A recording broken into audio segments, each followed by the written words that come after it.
Sign up for free Stratfor Intelligence. Simply enter your email address to receive 2 free reports each week. A single ship associated with the so-called second flotilla bound for Gaza was intercepted and boarded by the Israeli Navy. But what's important about this is not this minor incident. The Israelis regularly intercept ships attempting to breach the blockade into Gaza, but that so far the incident has failed to achieve any sort of the notoriety that was found in 2010 with the Mavi Marmara flotilla.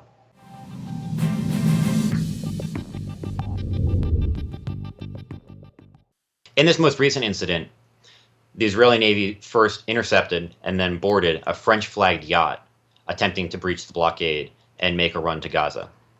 This is the only ship of the larger flotilla that has been able to leave Greek port. The rest are bound up there for very administrative and bureaucratic reasons, deliberately so, but have been unable to leave port.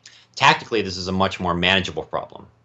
The problem for the Israelis in 2010 with the big flotilla incident was that the Mavi Marmara was a large ferry carrying overloaded and carrying over 1,000 people, and there were a number of ships in company with it that the Israelis had to manage essentially all at once. In that incident, the Israelis attempted to board, and scuffles with the passengers led to a number of injuries among the Israeli commandos and ultimately resulted in 9 dead Turkish citizens.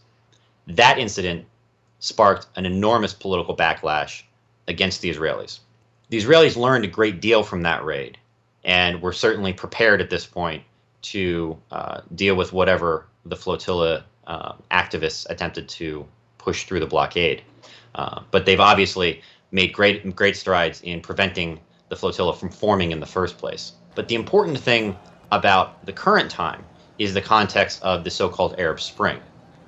Whereas in 2010, the Israelis were in a very strong position, the Arab Spring has changed the context a little bit. Israel has sort of gotten to the point where it was taking for granted its relationship with, for example, the Mubarak regime in Egypt. While that regime is still in place, minus Mubarak, the problem is that Cairo is walking a much finer line with its own people than it has been in the past, and it's very focused on containing the unrest.